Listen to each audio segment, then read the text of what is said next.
Welcome back to the Sapphic Gaze podcast. I am your host, Nisa, and with me, as always, is not Ellie. Last time, you guys met Christina from my Sapphic Book Club, and today you get to meet Kelsey, also from the Sapphic Book Club. Kelsey, how's it going? It's going.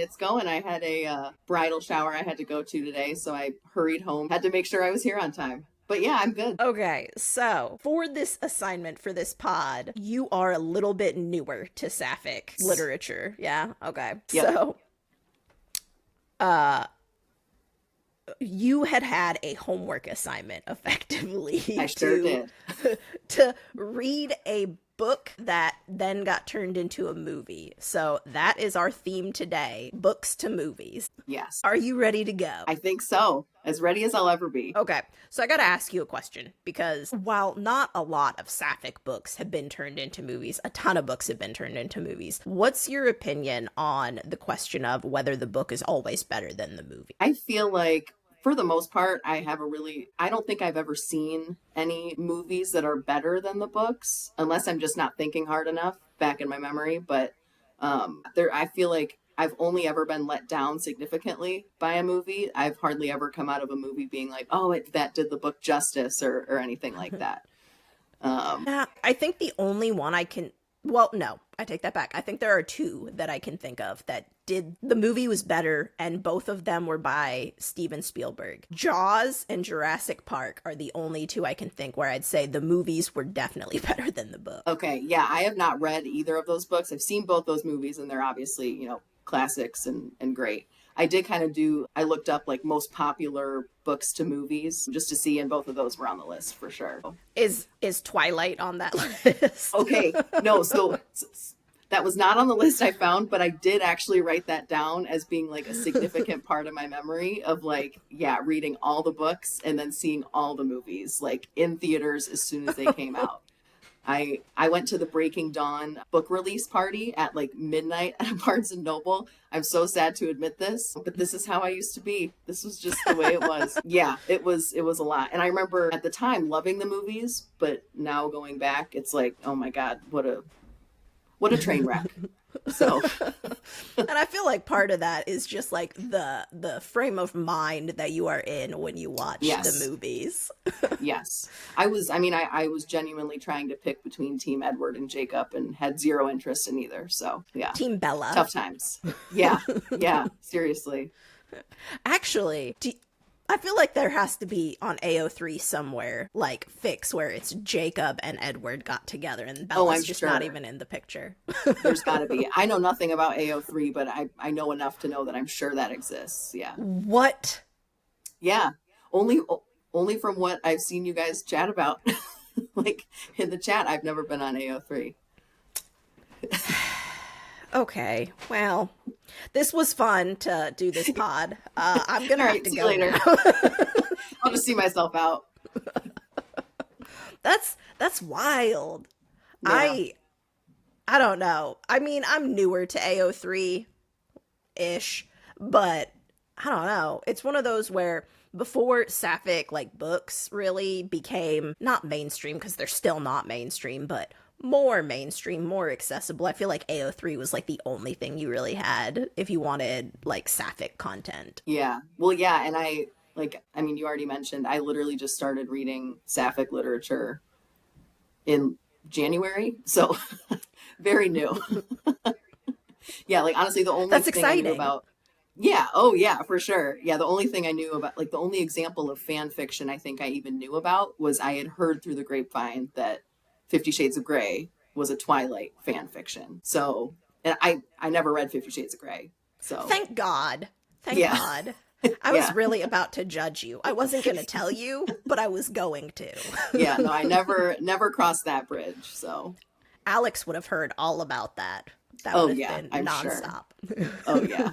I already got enough for reading, what was it called? It Ends With Us. I actually read that one in like November because my sisters were talking about it. They're both straight. So I was like, okay, I'll just see what this is all about. I didn't even end up seeing the movie, but the only thing I've heard about that really is the controversy after the fact. Yes. Oh yeah. I was kind of following that. Yeah. See, And that's where we always joke that you seem chronically offline, but you're not, are you? It's all about No, like the gossip mills and everything. I think maybe yeah, I don't know.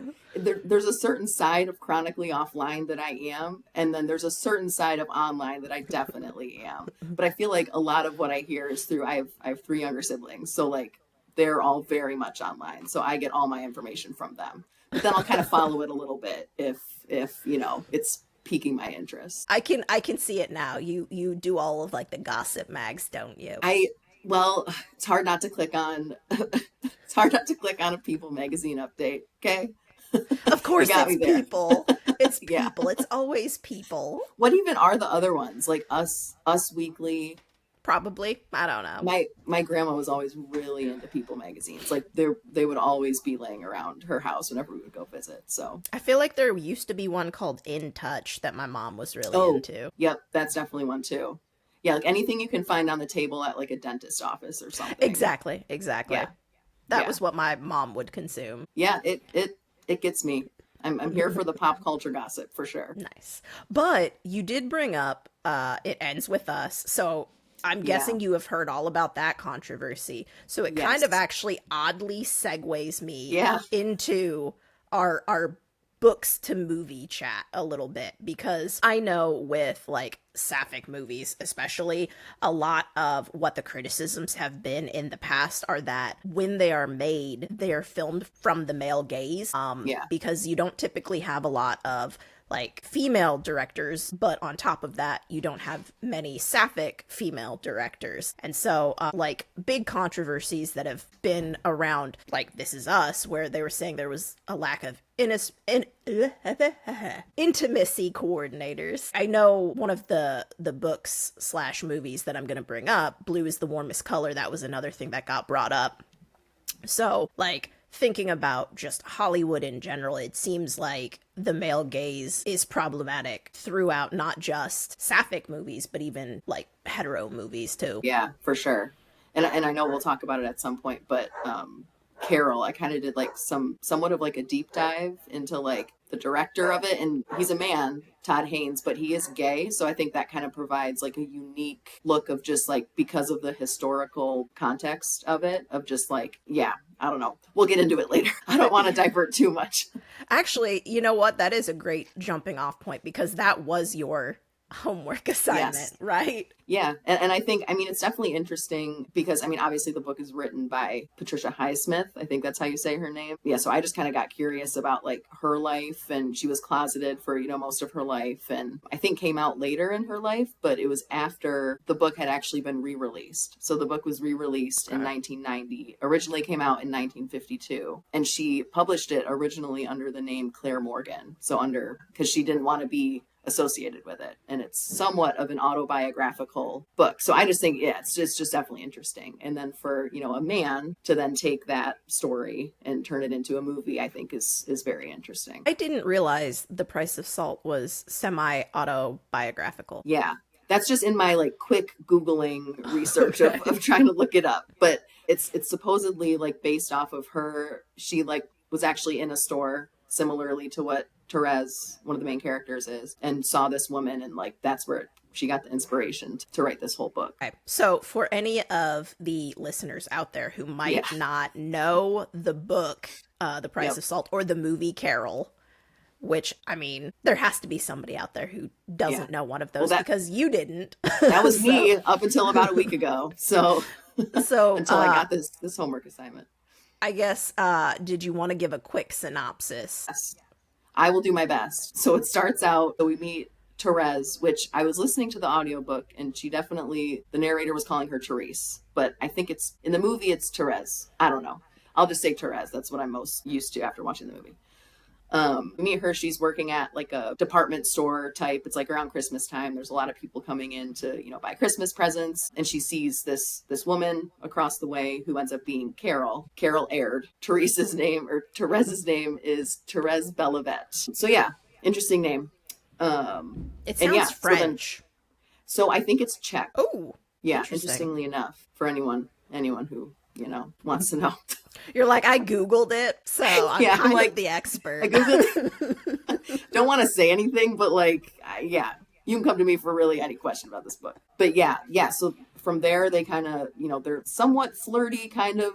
Carol's buying a doll for her daughter, but it's more so just Therese doesn't really know kind of what's going on, why she feels so drawn to this woman. Then I think she ends up, and this is where I get confused between the book and the movie, because it's slightly different. In the movie, I think Carol leaves her gloves. So Therese ends up sending her gloves back. She has her address based on the information she got. And then in the movie, I think she just wanted, in the book, I think she just wanted to send her like a Christmas card. So that's how they get reconnected. So the whole way that they even get connected in the first place to me is a little bit like, all right. So, but yeah, so from there, and then they just start hanging out like a lot. They like meet up for lunch, and then they keep meeting up for lunch from there. So they kind of start this relationship, and yeah, it kind of goes on from there, and it's just kind of an exploration of their relationship, some of the issues that are also going on just in society at that time regarding how they view, queer relationships, specifically lesbian relationships, and just kind of the consequences that people who were living openly had to go through during that time. And yeah, it was definitely very interesting. Big question. Which one was better, Carol or The Price of Salt? That's a good question. I think, well, it's hard because I will watch anything Cate Blanchett is in. I will watch anything Sarah Paulson is in, and they were both in the movie. And Rooney Mara was great too. But so I had known of the movie, like not any details or anything. So when I was reading / listening to the book, I was kind of picturing those characters in my head already. Yeah, I don't know. I really enjoyed the movie. I think it's easier for me to sit through a movie typically than it is for like, a very long book. Fair. And like this particular book, I feel like was one that translated well into a movie, because I felt like there was a lot in the book that wasn't necessary to be in the movie in order to still get the point and the, gravity of the situation across. Whereas I feel like there's a lot of books where if you leave out certain details, it's going to completely shift how the movie's viewed. But I have a hard time with admitting that the movie's better, just because I know that the book was obviously written by a woman who identifies as a lesbian versus, a man. I mean, I think in general, they were really very similar. I thought the movie did a great job of adapting the book. I guess thinking about it, because a big thing, I'm assuming you've seen other Sapphic movies before, yes? Mm-mm. None? Well, no, I don't think so. This is what I mean. The amount of queer media I've consumed is pathetic. Like it's sickening, really. Good Lord. I was going to ask you to compare, because the thing was, like you said, it was directed by a queer man, so it's a different lens than if it was a straight man. And so I was going to see if you thought just having somebody, at least in the queer community, help to translate as not as exploitative of the female actresses within the movie. Yeah, that's a good question. And I think aspects of it for sure. Like, I feel like for most of the movie, I didn't feel like they were hypersexualized, really. And I did think that it kind of was important that someone queer told this story, just because being in that, in the 1950s with all the, issues and society surrounding acceptance of queer people, I feel like however they did it in the movie, it definitely I could feel the fear that like these characters were feeling, which was just, I haven't felt that in the movie really. So like just kind of, and I don't know what it was exactly that did it, just compared to, how life is now, which by no means is it great, but like it just made me appreciate that I live in this time versus in the 50s, obviously. But that being said, I think some of the intimate scenes were a little bit, I don't even know how I would describe them. Gratuitous, maybe, like slightly, which I don't know. I didn't do any research to see if they had any, intimacy coordinators or anything on the set. It was 2015. But also I feel like I feel like, hate to say it, but I feel like most movies get a little gratuitous when it comes to the actresses within them. There's like that big push to not, I don't want to see it anyway, so I'm okay with that portion, but like you see women fully nude a lot more than you see men fully nude.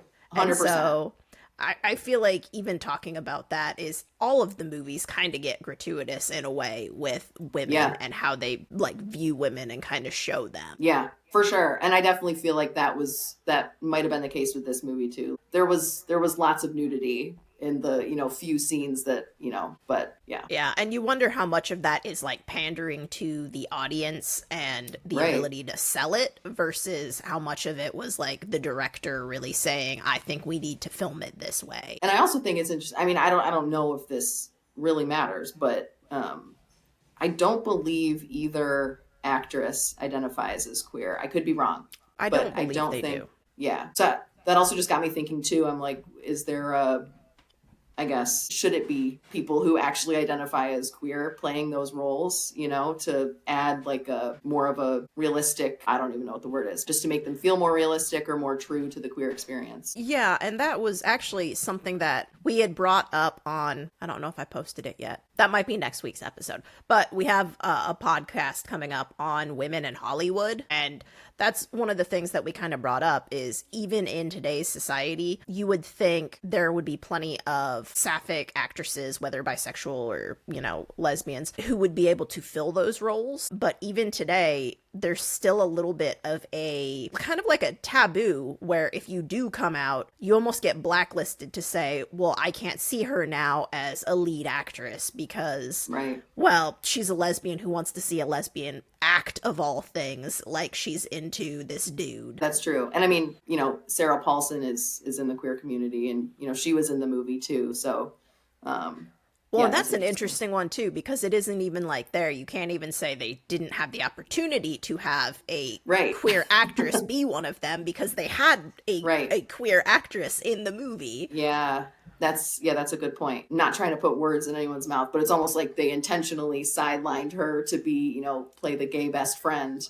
'Cause, Exactly. I mean, that's the character that she plays in it. So not that that's what they're trying to do, but It's just an interesting thing to see in Hollywood, especially like when you think about the fact that the Evelyn Hugo movie is coming out soon, and they have Selena Gomez. she was rumored. I didn't know if anything had been confirmed yet, but I also I'm chronically offline with that stuff, so I wouldn't. So it's I just one wouldn't of those, though, where you're like, okay, well, we have one coming out, it would be a great opportunity to throw someone into this role. And I don't think if she is the person who ends up being in that role, I don't think she has come out as being queer in any way. It's not to say that she's not like good enough to be in the role. It's just one of those where when you're trying to push for that, it feels like we keep eliminating queer voices and queer representation, even in our own media. Right. Well, and that's a case too where the author's Taylor Jenkins Reid has not come out as queer either, from my understanding. I don't believe so. Okay. I feel like we were chatting about that at one point. Yeah, if I recall correctly, it's one of those where people had, almost like with Kit Connor, where they had said, well, why are you telling this story when you're not in the queer community? And so she had made the argument that she shouldn't have to say one way or another to be able to tell the story. And it's kind of a good point, is it's all well and good to, want to be in the closet and be able to write still, but there is a little bit of, I hate to say, protection from being in that closet when you put out your work, because I think she even got published through a large publishing house, and you question now if you were a out sapphic writer, the bigger publishing houses tend not to publish gay stories from gay authors. Yeah, that's true. I was going to ask you, who's Kit Connor? Oh my God, for real? Yeah, I don't know who Kit Connor is. Come on. I know. Have you heard of the show Heartbreaker? No, Heartstopper. Wait. Did he play Romeo in there was like a... Yes. Oh, okay. Yes, I do know that name. Okay. Yeah. I was picturing a woman and I'm like, I don't know who Kit Connor is. So, okay. Heartstopper, and this will end up pushing me into one of my least favorite books into a movie. We'll even transition it that way. Heartstopper was a graphic novel that Netflix picked up and turned into a show. It has Charlie, who is like an out, not necessarily proud, but an out gay teenager. He kind of got outed not of his own accord. And then you have Nick. Nick is a rugby player, very popular, and he starts having very confusing feelings about Charlie. And he has to come to terms with like the fact that he might be bisexual. And so he is representing a bisexual character in the show. And so a lot of the backlash that came out against him was that he is playing a bisexual character and speaking out on bisexuality and representation. And a lot of people were saying, hey, we think you're speaking out of turn because you're not like, you're a straight guy doing it. And he's like, right. I shouldn't have to come out to say it. And so he kind of got bullied into outing himself. And that's where Taylor Jenkin Reid, or whatever her name is, kind of had come out saying, like, I shouldn't have to declare it. And it is an interesting conversation. Yeah. For sure. That just brings up the whole, privilege standpoint of being able to have access to those larger audiences. Well, and I think part of it too is like, it's one thing to portray a queer character on a show, and just play it whether or not you're out, but then to like in interviews and everything where he was talking about like lived experiences and how difficult it is for bisexual people. Like, if you're going to be speaking on behalf of them, I can see the argument from some people where they're like, well, how can you speak on their experiences if you're not actually living it yourself? Right. Yeah, that's a good point too. I go back and forth on that issue. Yeah. Kind of jumping off of that though, I do love the graphic novel for Heartstopper, even though it is male. I'm really big on graphic novels. There is one that I absolutely fucking hate, and it is a woman-loving woman. This one is Blue is the Warmest Color. I feel like when it first came out, there was so much controversy over it and so much buzz about it that I'm hoping...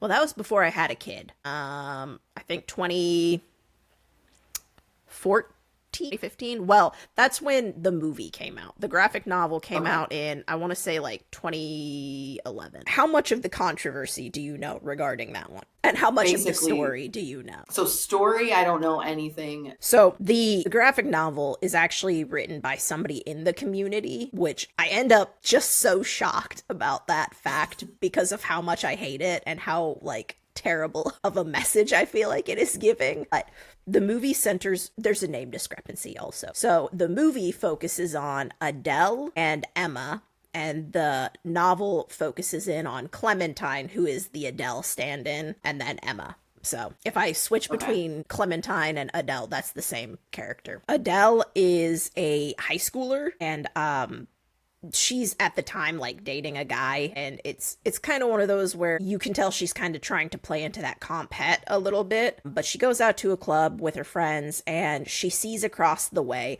this woman with like crazy blue hair, which is why blue is the warmest color. A bit, on the nose for me, but I'll withhold that judgment. She's immediately got like those feelings for her of curiosity and what's going on here. Well, the thing is, again, Adele is a high schooler, and she meets Emma, who's in her 20s, who's dating herself an older woman. And so like, they kind of revolve around each other and have like meetings where you can tell the tension is there, and they're just trying to deny it.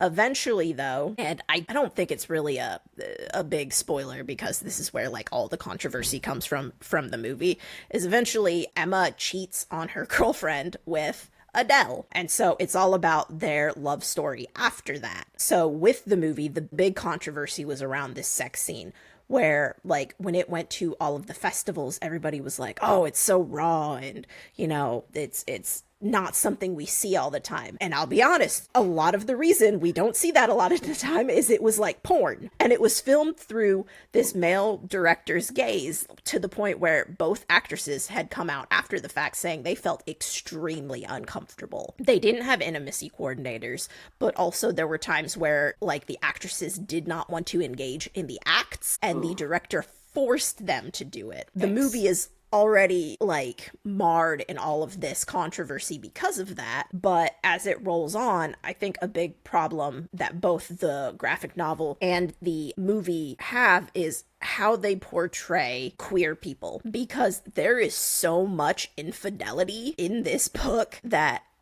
I feel like it pushes a very negative narrative that we see frequently when queer people are discussed by folks who don't have the best opinions about queer people. So homophobes predominantly. Like, even growing up in my house, my cousin is a lesbian, and so my mom would always say, like, you know, she's gonna be with a woman, like, a different woman every week. And so I think by showing not just not just Emma, but also Adele engaging in cheating, it just continues to push this promiscuous lifestyle, like, rumor that homophobes are trying so hard to make our narrative. It's really interesting. I've never thought about that side of it before, but that rings true. I mean, I'm not saying that, like, the queer community is perfect and that nobody ever cheats, but I feel like more often than not, I find, and maybe it's a generational thing, but I find more often than not, people within our community are just hesitant to commit if they think they still want to play that field. Yeah, for sure. And so it's really interesting to see in that book that both of the main love interests cheat on their partner. And then, gonna throw another one out there, both of them end up in age gap relationships, which I have my own issues with age gap relationships. But have you ever heard the stereotype about the predatory lesbian, like the predatory older lesbian? I feel like yes, and also though, interestingly, and we don't have to go into this right now, but there's a little bit of that I saw in Carol too. Yeah. What was the age gap? You had mentioned that Therese is 19. Yeah. How old is Carol? So I don't think it ever explicitly says, but it says that she's in like her early to mid 30s. Yeah. And that's in the book. And I think for the movie, they made it a little bit less, like, I think they made Therese technically like early to mid 20s and Carol, you know, early to mid 30s. So not as much of a difference, but yeah, definitely in the book. Yeah. I feel like it almost played into that stereotype a little bit, which is interesting because it was written by a lesbian. So yeah. I guess it's one of those where I think about it and I'm like, I know that there are those age gap relationships, but with that stereotype, it's another one of those where I question how much harm it can have to our community if, like, especially these are, like, to our point, there's not that many sapphic movies out there. Right. So when people are engaging with a high profile one, like, we got one or two chances here to make an impression, and when you're pushing those stereotypes, even if in the community we know that they're not true, like, these are the only impressions some people will ever have of our community, and I feel like it's so much more important to show our best side, as fucked up as that is to say. Yeah. Put our best foot forward. Exactly. Like, why can't we have the stories where they're in loving, like, healthy relationships out there? But then you look at something like Carol and you're like, well, Carol's old enough to be Therese's mom. And that one has cheating in it too. Yeah, I guess technically, because Therese is technically in like a relationship, but it's really hard because in the book it's always like, you know, it's mentioned that her boyfriend, who I'm blanking on his name now, Richard. That's not important. Is always like, that's true. He's a man. You know, that doesn't matter. But yeah, like he's always like, oh, I love you so much. Like, I want to be with you forever. And she very openly does not say anything back, like, to him about, it's just, but like, he continues to like keep pining for her and trying. And it's just, it's kind of funny. But yeah. Isn't Carol married? Yes, but I think in the book, they already have started like the divorce process, I believe. Okay. I feel like the movie made it seem a little bit, and I could be just misremembering the book, but I feel like the movie played a little more into Carol's husband still wanting to be married to her and her not wanting that, even though I think they're technically like separated, or she's been the one to like initiate the breakup, the divorce, whereas I feel like the book almost seemed like it was more kind of like a mutual decision because her husband, not to get into spoilers, but basically finds something out that like they just kind of start drifting apart. But the movie definitely portrays it like her husband wants to still be with her, and it's actually interesting that you say that, because now we're bringing up the fact that if there is that discrepancy, that was a choice to show and make it seem like you're a bunch of cheaters. Right. Yeah. And we're leading the men along and not. Yeah. That's interesting. I could be misremembering the book, but I got the vibe from the book that like it was a lot more of a mutual, there was a lot more distrust on both sides and just like a growing apart, versus in the movie it seemed very much her husband wants to stay with her. And she's like, no, I do not want to. Yeah. See, that's an interesting choice when you're thinking about the screenwriting there. And maybe it's just because to enhance the drama. Yeah, but there are other ways you can enhance drama without making somebody a cheater. Yeah, especially like thinking about it was set in the 90s. There's so much you could have added with homophobia or even internalized homophobia that would have added to the drama of it without making the lesbian seem like the bad guy. Well, and now I'm just remembering even another layer of that, which is actually, I think, one of the reasons why Carol and her husband initially decide to get divorced is because she ends up hooking up with her best friend, Abby, who is a lesbian. So, yeah. Took me a while to get there, but it's all coming back to me. You got to be careful with those lesbian best friends. They're going to steal your girl, right? Yeah. Damn. Now I'm trying to think about how many Sapphic movies have cheating as an element. Because even Imagine Me and You, which is a lighthearted film that was released in theaters, so it had a pretty mainstream release, even that has cheating in it. And that's a Sapphic movie? Yes. Imagine Me and You? Yeah. It has Piper Perabo, Matthew Good, and then, I never say her last name right, Lena Headey. From Cersei. Okay, is that the one where like the cover they're like holding hands behind? Okay, yes, okay. Yeah. I haven't seen it. That one, it's the florist at her wedding, and they meet at the wedding, and then they end up having like a relationship, and you're like, one of you literally just got married. Yeah, yeah. And now we're cheating. Doesn't get any more intense than that. Yeah, man. Yeah. I'm starting to think about this. There are a lot of movies with cheating. Do we think that's strictly Sapphic, or like? Well, I mean, I guess it's just hard because the size of the pool is so much smaller. So it's like, it might be higher percentage wise. That's an interesting one. I would be interested to see because I'm starting to like fire them off in my head, and there are a lot that have cheating. Lost and Delirious had Comp Het. But still, the two girls had a relationship and she went out and dated a guy. I get the comp het of it all because there were teenagers in that, but that's still cheating. Yeah. Yeah. But no, cheating. Big theme. Big theme once you convert the books into movies or even just make a Sapphic movie. I don't like that. That feels questionable. That feels like a decision. Actually, the 7 Husbands of Evelyn Hugo. I haven't read all of that, but she is closeted. Yeah. I wonder if there's cheating in that. I feel like there probably has to be. Read it, but I don't remember enough to be able to tell you if there is or not. But I'm sure there is. At one of those husbands, there's got to be some cheating at some point. I'm sure there has to be. One of the 7. Why are we only producing movies that have cheating by the lesbians? I don't know. My most generous take on it is that because so like it's just like the shame and stigma factor of like, they might technically be in a relationship with a man, but it's just because of like the nature of it until they find that person or that they actually want to be with, they feel like they have to be with a man, so they are. I mean, it's drawing a lot from Comp Het, but I feel like there's other ways that you can portray Comp Het without that element. Yeah, that's a good point. But again, that goes to the point of we don't frequently have lesbian directors or anybody from the Sapphic community on these stories, and so it might just feel like the easier route for men to take. Like, they just don't care about these men in their lives. Right. Maybe they assume that it's like stick it to the man, like this is a feminist take on it or something, and it just doesn't hit the mark. Yeah. When straight men decide to be feminists, they make us cheaters. Right. Yeah. That's so true.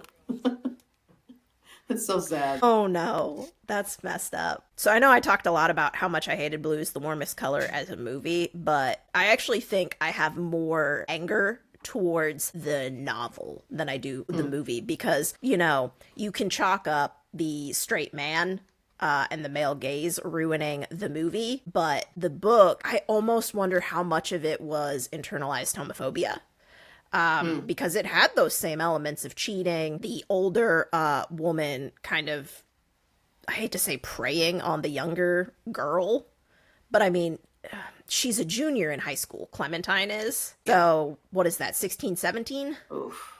Yeah. And and then Emma is in her mid-20s. So what is a woman in her mid-20s doing with a literal child? And so it's one of those where, like, at some point they move in together before I think Clementine even finishes high school. And so she is dependent completely on Emma because her family has kicked her out. And so that's the only person in her life that she has. And eventually when they do break up, spoilers to anybody who wants to go and look at this book, I assume you don't want to. Eventually they do break up, and since Emma was the only person Clementine had, she moves in with like a gay guy that she had met on the club scene who's like now tentatively her friend, and he gets her into drugs pretty heavy, and it portrays the gay scene as like, I hate to say what you would think is a stereotype, but it portrays us as like people who just love to party and have sex and do drugs. It carries the story even further, and she has, I want to say it's like she gets close to overdosing, and then Emma is like, oh, I need to go back and be with her.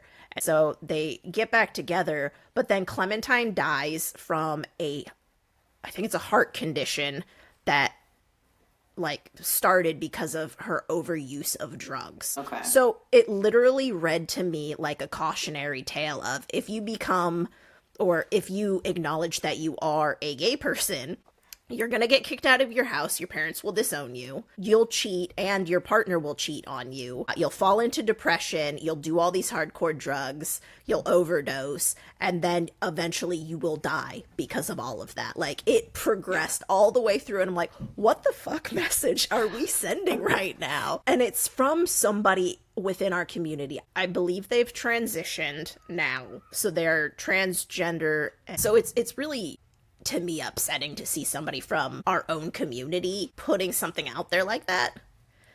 Because if I would have read that when I was a baby gay, I probably wouldn't have wanted to have come out.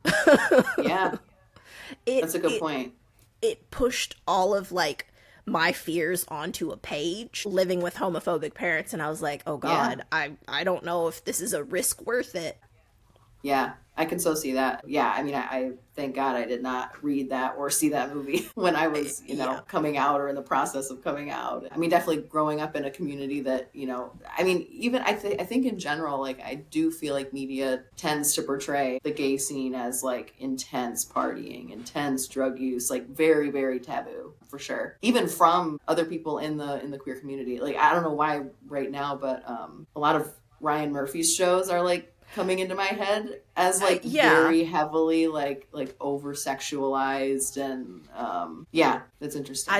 I just think Ryan Murphy needs to get laid, but that's neither here nor there. That's just Ryan Murphy writing out his like AO3 smut and getting it that's fair. onto Netflix or something. In a different media. Yeah, absolutely.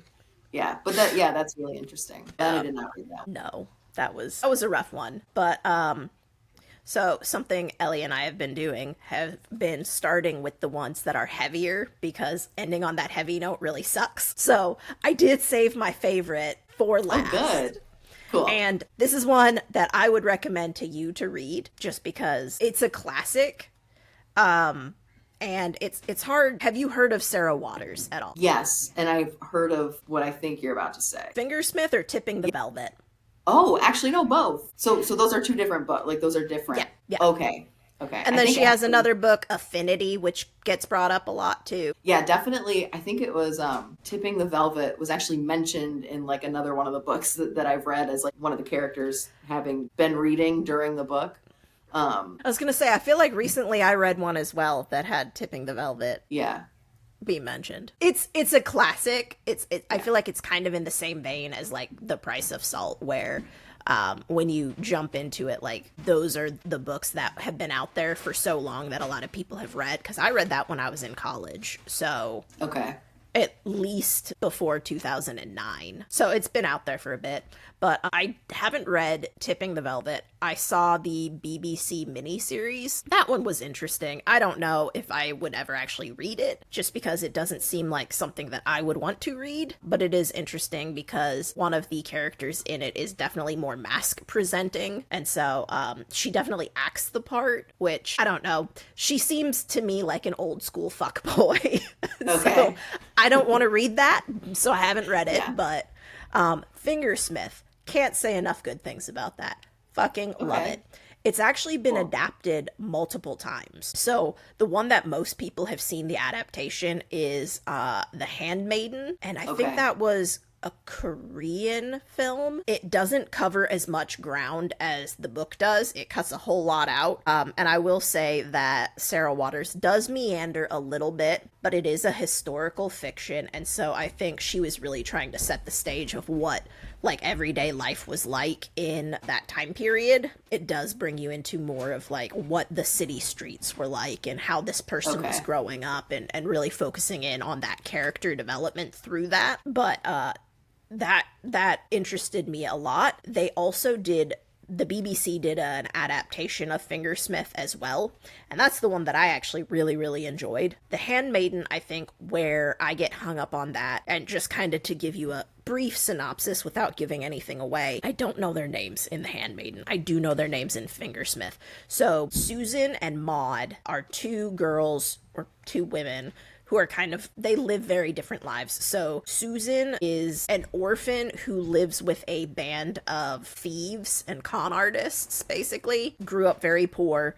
And kind of like her caretaker, Mrs. Suxby, is visited by somebody they call Gentleman. He kind of dresses like he's a little bit more high class, like that he comes from the upper echelon. He presents them with a scheme that he wants to run a con where he has met this girl who she's isolated. She lives with her uncle, and that's the only communication she really has, but they are very, very rich. And she has an inheritance that she can't get unless she gets married. So Gentleman said, well, because she doesn't see very many men, my desire is to try to get her to marry me, get her inheritance, and then we're gonna get rid of her. And so he needs somebody to help kind of build him up and to put this thought into Maud's head that she wants to marry him. So that's where Susan comes in. And so she moves in as like her lady in waiting. I don't know. Like a handmaiden, if you want to quote the Korean version there. That's kind of how it goes. And from there, like they start to fall for each other, as these things always go, because it's a Sapphic novel. Of course. I don't feel like that's a spoiler, just because that's how Sapphic novels go. They fall for each other, and so you have to watch as Susan kind of contends with the thought of, do I tell Maud what is going on, or do I continue through with this plan?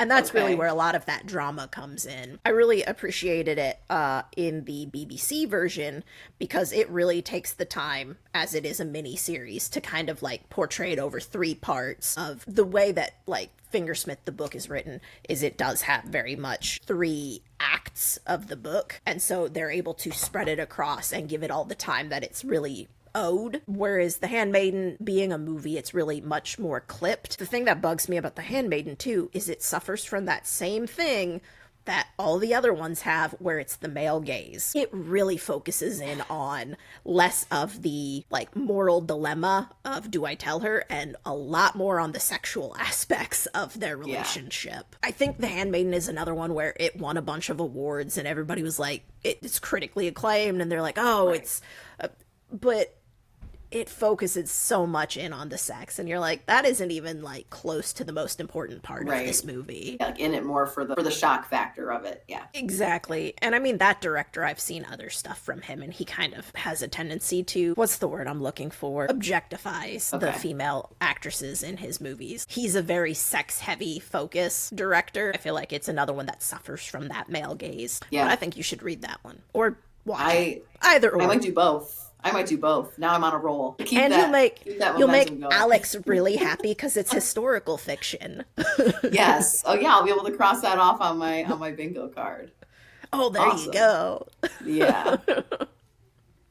But yeah, that's I would say Sarah Waters, I feel like for a lot of Sapphics were like the author who brought them into reading Sapphic literature just because she has that longevity of being out there for Yeah. so long. And she did get published with one of the larger publishing houses. I do have one quick thing that I forgot to say about Carol. Okay.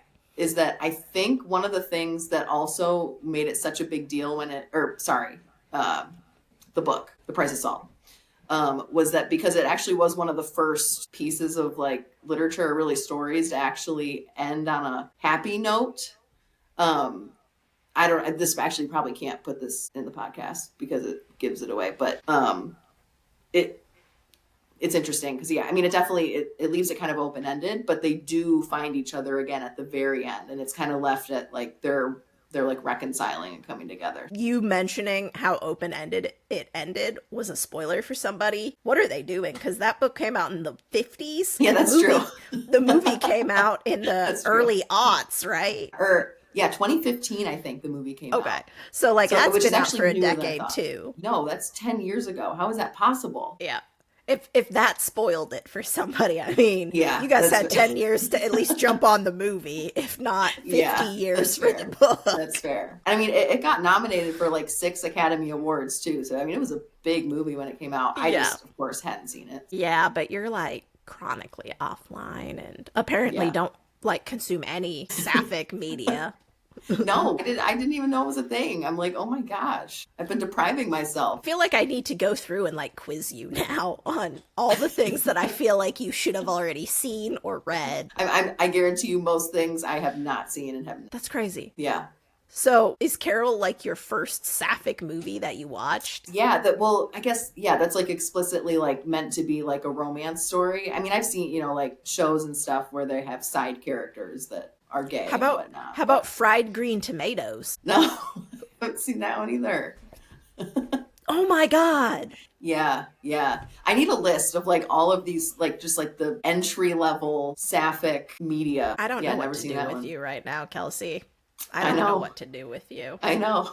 I'm going to write you a list now. I would love that, for real, truly. I kind of judge, but I shouldn't because I haven't read Fried Green Tomatoes. I've seen the movie, though, at least. Okay, I haven't seen the movie.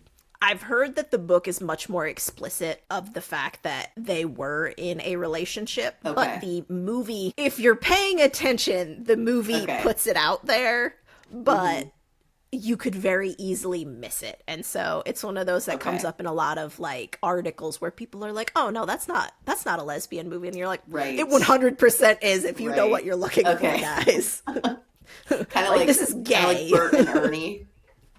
Exactly. Yeah, okay. Yeah, and I think Mary Louise Parker played one of the characters in Fried Green Tomatoes, and she had said explicitly that she definitely played her character as gay and in love with like the person who was her roommate. Yeah, classic. Her very good friend and roommate. Yeah, that's funny. Yeah, but never seen that one. She said she played it that way because when she read the book, she's like, yeah, that's what it is. Even if you guys aren't going to go there with this movie, I'm going to make that decision to play it that way. So definitely the undertones are there, but it being made at the time that it was, I feel like it was one of those where they just didn't have the balls to explicitly say they are together. I feel like I've heard that one mentioned as like almost like a cult classic in like the lesbian community. As being like, right, it's not like explicitly stated necessarily, but it's like everyone loves it. Yeah, because I can't remember, Iggy's like brother's ex and her like meet after years apart, and it's one of those where you can tell that Iggy has now noticed her brother's ex a lot more than she did when she was a kid, and so that's kind of how that one starts off. It's interesting because it has Kathy Bates in it too, and so it's like a story told in 2 times, which I always love those. Kathy Bates is another one. I'll watch anything Kathy Bates is in. I love her. And yet you still haven't seen Fried Green Tomatoes. I know. Yeah, wait, that actually makes no sense. You're right. Doesn't make any sense. Yeah, it's interesting because it's like Kathy Bates's character like goes to meets somebody at like the old folks home, and so this older lady is telling the story, and then it like goes back and forth between the time periods of what's going on with Kathy Bates and her husband, and then what's happening with these two women. Okay. Oh, cool. Yeah, I like movies like that too. It's a good movie. That's going to be my homework assignment now, is to write you a list of things you need to consume. Yes. Yes. Especially, I mean, yeah, I had a blast reading Price of Salt and then watching Carol. Did you ever find out what was up with the naps? No, they eventually stopped, but I swear, for the first third of the book, I swear there were like Therese or Therese took like 3 random naps, and it okay. So I think where this comes in is a little bit like getting into the age gap. Therese like didn't really have a mother figure growing up. So No. Carol has a daughter, which also, this made me think of you too, because I'm like, I guess, could this technically fit in the single mom trope? Because Carol has a daughter. Oh, no. Don't do this to me. I know. Don't I don't ruin want my favorite I trope. know. But yeah, it's so there's one time where she's apparently just really tired from her job. So she's hanging out with Carol because she just goes to her house now for some reason all the time. Carol's like, yeah, like go take a nap. And then she's like, what do you want to drink? And Therese is like, hot milk. So No. she goes and gets yeah, I swear. Stop. Yeah. Stop everything. They left that part out of the movie, I'm pretty sure. So, Thank God. Yeah, but I totally forgot about that part too. Yeah. So there's like a whole like mother, yeah. Adding on top of the 19 to, mid 30-year-old age gap. So. No. Yeah. And it's, especially in the 1950s, it was not uncommon to see women having kids at 18. So literally, Right. Carol could have been her mother. Yeah.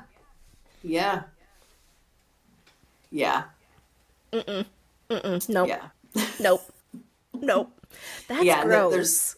There's also definitely vibes in there that like, yeah, you can tell Therese is like not sure how to feel about it because like, yeah, it's This makes me want to reread it. Although actually, no, I don't really want to. No, don't reread it with that lens. No, yeah, you're right. You're like reading it through a therapist's lens, like, oh, Yeah.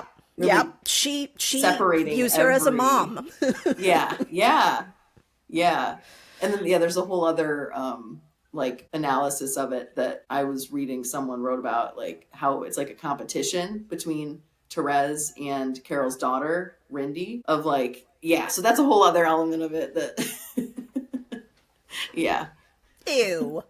And they did not really touch on that in the movie. So I feel like that's for the better. maybe probably a good artistic choice in that regard. So I mean, if you're looking for like Oscar bait though, rather than, the cheating aspect of it all, you could have focused in on the Oedipal complex. yeah, that's true.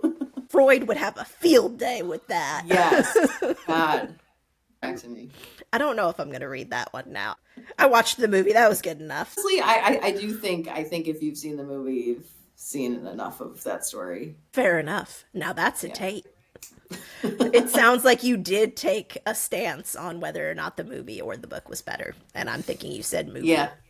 Yeah, I do. I think if I really search in my soul, I think the movie was better. I feel like it left out a lot of the unnecessary parts that I felt like were not necessary from the book, whether that was intentional or just to save time. Either way, I liked it. Well, thank you for being on. And to the audience, if you liked us, let us know. Make sure you follow us on our socials at the Sapphic Gaze Podcast on TikTok, Instagram. We're also on Goodreads, where you can find all of the books that we have mentioned listed under episode titles. We're also on Spotify and YouTube, so make sure you follow us there. And have a good day, week, month, year, night, whatever. Bye, guys. Bye. Thanks for having me.